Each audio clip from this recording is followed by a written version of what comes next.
What are we doing here? And where are we gonna go? It's like we just woke up one morning, and then it's welcome to the show.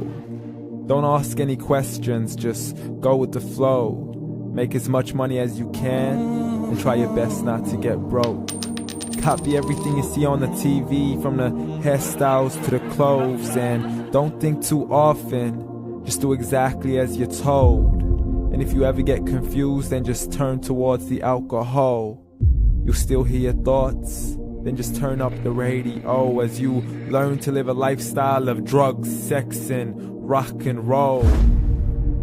But in all honesty, I just need to know, is there more to the cycle than growing and getting old? Living and dying just to leave behind a happy home and a whole lot of property that somebody else is going to own.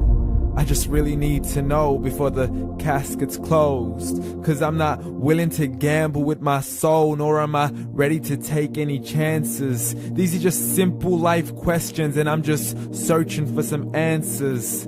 Like, what are we doing here? And what is our purpose? How did we get here, and who made us so perfect? And what happens once we go, or is this world all really worth it? Questions we don't answer because apparently we don't really have to. There's no purpose to this life and our existence is merely natural. Then in that case, please let me ask you, did you create yourself, or was it somebody else who had fashioned you? 'Cause you're a being that's impeccable, faultless and unparalleled. You're a product of supreme intelligence, and I'm merely being rational. For there isn't a camera on this earth that can come close to the human eye, nor a computer that can compete alongside the human mind. And if the whole world was to come together, we wouldn't be able to create a single fly. So many signs, yet we still deny.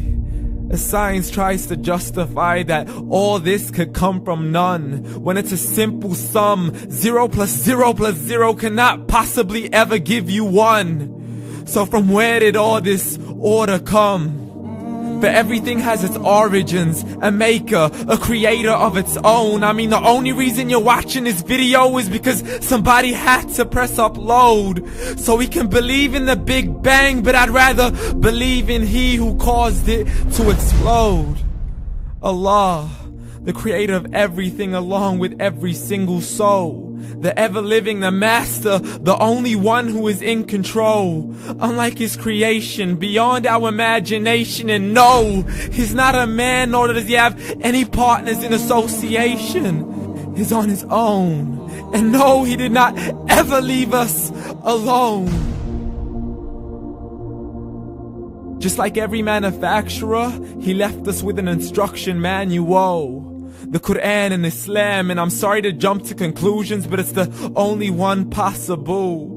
The only definition of God is the one and only supreme being. It's logical, a book with 0 contradictions, with miracles that are both scientific and historical, all revealed over 1400 years ago. Like the detailed description of the human embryo. The descriptions of the human embryo in the Quran cannot be based on scientific knowledge in the 7th century. To the mountains as pegs holding firm the earth below, and the 2 seas that don't mix in a complete separate flow. To the planets in orbit, alternating night and day as they stay in flow. The expansion of the universe and the creation of everything from H2O. To the stories of the past and the preservation of Pharaoh. To identifying the lowest point in the land where Persia defeated Rome.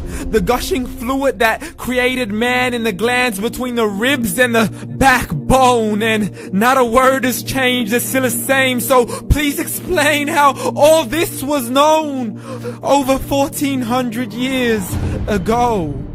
To a man who couldn't read or write, as he would recite whatever the angels spoke. And if you still don't believe, please try to come up with something that's even close. But you can't, so we took God as a mockery and his messengers as a joke. Muhammad could not read or write.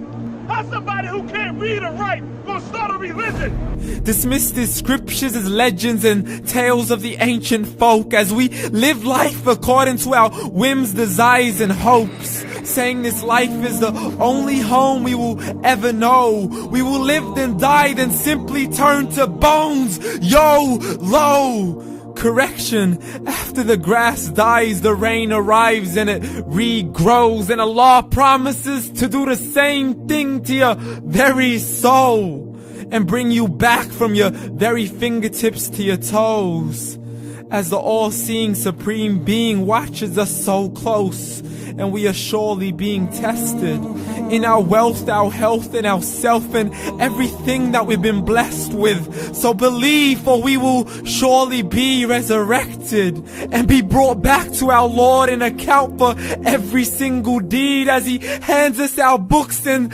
orders us to read. From the bad to the good and everything in between. You yourself are sufficient for your own accountability, so don't be mad at me. You are the one who thought He wouldn't come back to me. I gave you a whole life long to search after me, but you were busy in all that which was temporary. So read, and glad tidings to all those who believed. And if you disbelieve, read. And don't let that day be the first day you find out what your life really means. Read.